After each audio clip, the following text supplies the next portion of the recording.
Animal kingdom में किसी भी जानवर की ताकत का अंदाजा उसकी बॉडी से नहीं बल्कि डिफेंस मैकेनिज्म से लगाया जाता है। जिस तरह बिना हाथ पैर वाले सांप का जहर हाथी तक को मौत के घाट उतार सकता है, ठीक उसी तरह एनिमल किंगडम में एक और जानवर है जिसके आसपास भटकने तक से बड़े बड़े जानवरों की रूह कांप जाती है। और वो जानवर कोई और नहीं बल्कि पोर्क्यूपाइन यानी कि शाही है, जो खतरा महसूस करने पर अपने शरीर में लगे कांटों को ऊपर कर लेते हैं। उस सिचुएशन में ज्यादातर जानवर ये सोचते हैं कि पोर्क्यूपाइन को शांत होने देते हैं और फिर उस पर अटैक करेंगे, लेकिन उन्हें ये नहीं पता कि जब ये शांत होते हैं तो और भी ज्यादा खतरनाक हो जाते हैं। पर यहाँ सबसे बड़ा सवाल ये आता है कि जब शिकारी जानवरों को पता है कि पोर्क्यूपाइन के कांटे नुकसान पहुँचा सकते हैं तो वो लगातार इन पर हमला क्यों करते हैं? क्योंकि हम इंसानों की बात तो अलग है, हमें बिना मतलब का रिस्क लेना अच्छा लगता है, तभी तो हम स्काई डाइविंग जैसे खतरनाक स्पोर्ट को भी इतना ज्यादा बढ़ावा देते हैं। लेकिन जब बात जानवरों की आती है तो इनके लिए इनकी भूख सबसे ज्यादा जरूरी होती है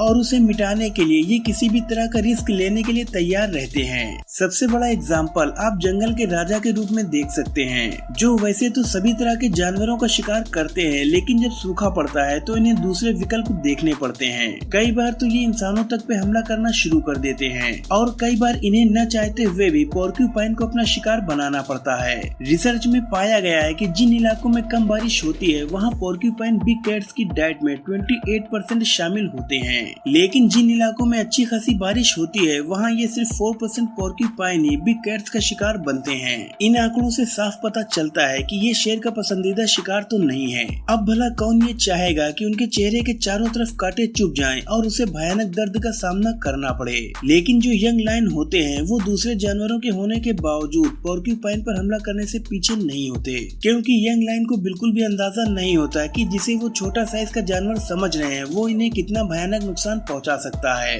कई बार शेर पोर्क्यूपाइन के कांटों से घायल हो जाते हैं तो कई बार कांटे शरीर के नाजुक हिस्से में लगने की वजह से शेर की मौत तक हो जाती है। अगर आप पोर्क्यूपाइन को ध्यान से देखेंगे तो ये इतने ज्यादा खतरनाक तो नहीं लगते, सिर्फ इनके कांटे ही हैं जो जानवरों को डरा कर रखते हैं। जिसके पीछे एक बड़ा कारण ये भी है कि इसके कांटे काफी अजीब शेप के होते हैं जो शरीर के अंदर जाने के बाद जल्दी निकलते नहीं है और हर दिन 1 इंच और अंदर ज्यादा गहराई तक जाते रहते हैं। यानी कि अगर जल्दी से इन कांटों को जानवरों के शरीर से नहीं निकाला गया तो इन्हें निकालना नामुमकिन सा हो जाता है। वैसे तो इनके कांटों में कोई जहर नहीं होता, लेकिन पोर्क्यूपाइन को कई सारी बीमारियां होती हैं जो इन कांटों के जरिए दूसरे जानवरों में भी चली जाती हैं। दोस्तों, अब ये सारी बातें सुनने के बाद कई लोगों के दिमाग में ये भी चल रहा होगा कि अगर इनके कांटे इतने ज्यादा खतरनाक हैं तो ये खुद पोर्क्यूपाइन को क्यों नुकसान नहीं पहुंचाते, क्योंकि ये जानवर भी दिन भर में तरह तरह की एक्टिविटीज तो करते ही रहते हैं, जिसकी वजह से इनके लंबे लंबे कांटे का इनकी स्किन में चुभ जाना कोई बड़ी बात नहीं है।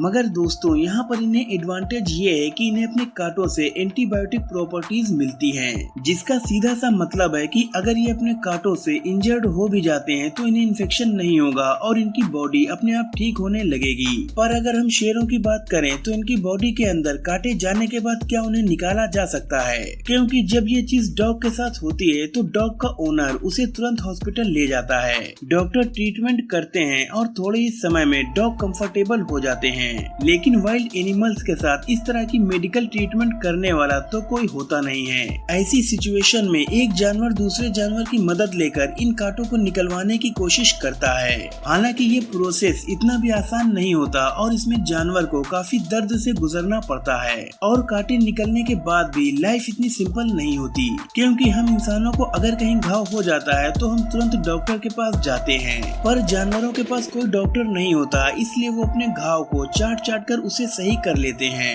और आपने भी कई बार उंगली वगैरह से खून निकलने पर उसे चाटा तो जरूर होगा। असल में दोस्तों, हम ऐसा करते तो अनजाने में है, लेकिन इसके पीछे एक बहुत बड़ी वजह होती है। जहाँ हमारे सलाइवा में प्रोटीन होता है और ये ब्लड क्लोटीन को भी रोक देता है, और साथ ही अगर चोट लगने वाली जगह पर कोई बैक्टीरिया भी होता है तो हमारा सलाइवा उसे मार देता है ताकि कोई इन्फेक्शन ना हो। यानी कि अब अगर सारी चीजों का कंक्लूजन निकाला जाए तो एक चीज है कि पोर्क्यूपाइन से पंगा लेना अपने ही पैरों पर कुल्हाड़ी मारने के बराबर है, क्योंकि आपको हाथी जैसे खतरनाक जानवरों में भी कुछ ऐसे हाथी मिल जाएंगे जो कभी किसी पर वार नहीं करते हैं, लेकिन अगर आप किसी सीधे साधे पोर्क्यूपाइन को ढूंढने जाएंगे जो आप पर हमला ना करे तो इस बात की ज्यादा उम्मीद है कि आपको खाली हाथ लौटना पड़ेगा, क्योंकि नेचर से ये चाहे जितने भी शांत क्यों न हो, इनसे खतरे की गुंजाइश कम नहीं नहीं होती। ये चीज एक्टिव श्रेणी के दौरान ज्यादा देखने को मिलती है, जहां मई महीने के आखिर में इनकी स्किन में लगे जो कांटे होते हैं वो ऑलरेडी बहुत लूज हो जाते हैं। जहां अगर इन्होंने अपनी बॉडी को कुछ ज्यादा तेजी से मूव किया तो इनके कांटे आसपास मौजूद चारों जगह पर अंधाधुंध फायरिंग करने लगते हैं, और इनकी इस कांटों की फायरिंग के बीच अगर कोई आ गया तो उसका काम तमाम ही समझिए। असल में दोस्तों रिसर्च में पाया गया है कि पोर्क्यूपाइन की बॉडी में 30,000 के करीब कांटे होते हैं, और इन सभी से छुटकारा पाना पोर्क्यूपाइन के लिए बहुत ज्यादा मुश्किल हो जाता है,